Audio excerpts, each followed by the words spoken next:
নমস্কাৰ, talk with গায়ত্ৰীলৈ স্বাগতম জনাইছোঁ। ভাবি চাওকচোন, হিমালয়ৰ পৰা 16,000 ফুট উচ্চতাত এটা হ্ৰদ আছে আৰু সেই হ্ৰদটোৰ কাষত শ শ মানুহৰ কংকাল চিটিকি আছে। আৰু সেই ঠাইত আপুনি গৈ দেখা পাইছে, আপুনি কেনেকুৱা ভয় খাব। হয়, এনেকুৱা এটা হ্ৰদৰ কথা আজি মই আপোনালোকৰ ওচৰলৈ লৈ আহিছোঁ। হিমালয়ৰ 16,000 ফুট উচ্চতাত এটা হ্ৰদ আছে, যি হ্ৰদটোৰ নাম ৰূপকুণ্ড হ্ৰদ, আৰু সেই হ্ৰদটোৰ নাম এতিয়া পৰিছে কংকাল হ্ৰদ, স্কেলেটন লেক।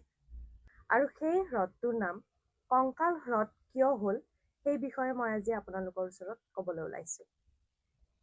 1942 চনত যেতিয়া আমাৰ এই ভাৰতবৰ্ষত ব্ৰিটিছ চৰকাৰ চলি আছিল, সেই সময়ত ব্ৰিটিছৰে কিছু সৈন্যবাহিনী সেই হিমালয় পৰ্বতৰ ওচৰে পাজৰে ঘূৰি আছিল। যিহেতু সেইখিনি সময়ত দ্বিতীয় বিশ্বযুদ্ধ চলি আছিল, 1939 চনৰ পৰা 1945 চনলৈ দ্বিতীয় বিশ্বযুদ্ধ চলি আছিল। 1942 চনৰ যেতিয়া গ্ৰীষ্মকাল চলি আছিল, সেই সময়ত ব্ৰিটিছ চৰকাৰৰ সৈন্য সামন্ত সেইফালৰ পৰা গৈ থাকোঁতে সেই হ্ৰদটোৰ ওচৰত ৰৈছিল। যিহেতু হিমালয় পৰ্বতৰ 16,000 ফুট উচ্চতাত আছিল, গতিকে তাত ঠাণ্ডা শীত বহুত বেছিয়ে আছিল।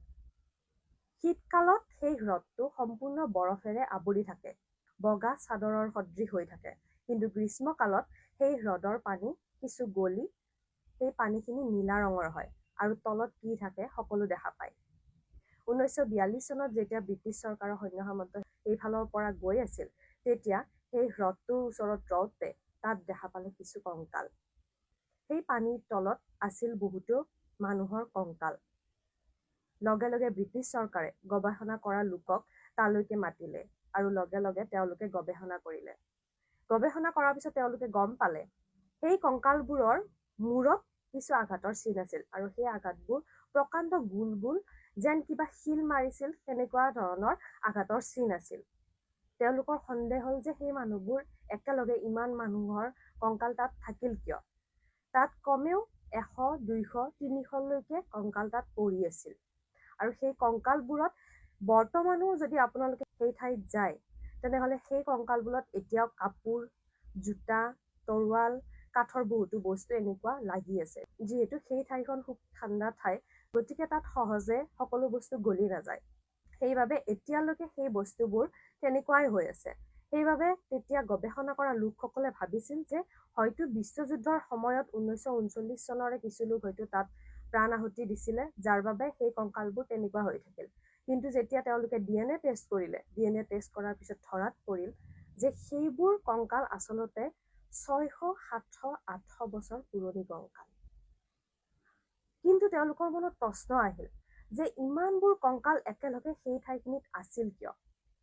DNA টেষ্ট কৰোঁতে চাইণ্টিষ্টসকলে এইটোও পালে যে সেই লোকসকলৰ কংকাল কিছু লোক গ্ৰীচ দেশৰ আছিল, কিছু লোক বংগদেশৰ আছিল, কিছু লোক আন দেশৰ আছিল। গতিকে প্ৰশ্ন আহিল যে আন আন দেশৰ মানুহ সেই ঠাইত আহিল কেনেকৈ।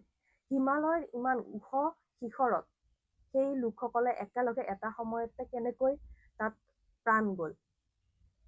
এতিয়াও এইবোৰ প্ৰশ্নৰ উত্তৰ ওলাই পৰা নাই। কিন্তু লোককথা অনুসৰি তাৰে স্থানীয় লোকসকলে কয় যে কনৌজৰ ৰজা যশোধৰ আৰু তেওঁৰ অন্তঃসত্ত্বা পত্নী বালম্পাই তেওঁৰ লগৰী নাচনী আৰু বহুতো সৈন্য সামন্ত লৈ নন্দা দেৱীৰ দৰ্শনলৈ তীৰ্থযাত্ৰা কৰি আছিল। আৰু সেই সময়তে সেই পাহাৰত উঠি পাহাৰীয়া নীতি নিয়ম উলংঘা কৰি হুলস্থুল পৰিৱেশ কৰাত নন্দা দেৱীৰ খং উঠে আৰু তেতিয়া তেওঁ শিলাবৃষ্টি কৰে। ইমানেই ভয়ংকৰ শিলাবৃষ্টি কৰে যে সেই শিলাবৃষ্টিত ডাঙৰ ডাঙৰ শিলবোৰ সেই লোকসকলৰ গাত পৰাত একেলগে তাত বহু কেইজন লোকৰ মৃত্যু হৈছিল। স্থানীয় লোকৰ কথা অনুসৰি এনেদৰে তাত মানুহৰ মৃত্যু হৈছিল আৰু যাৰ বাবে তাত কংকালসমূহ আছে।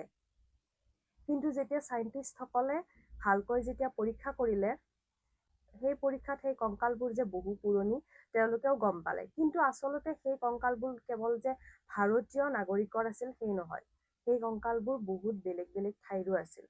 সেইবাবে এই কাহিনীটো এতিয়াও ৰহস্যৰ আঁৰত আছে।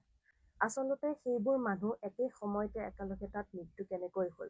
এতিয়া প্ৰশ্ন হৈছে একেলগে তাত ইমানবোৰ মানুহ গৈছিল কিয়। এয়া কেৱল প্ৰাকৃতিক দুৰ্যোগ আছিল নে তাত আছে ভয়ংকৰ সত্য?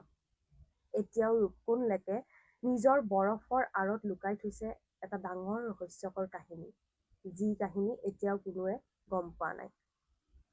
ৰূপকুণ্ড লেকখন এতিয়া বন্ধ কৰি থৈ দিয়া হোৱা নাই, পৰ্যটকৰ বাবে এতিয়াও খুলি থোৱা আছে।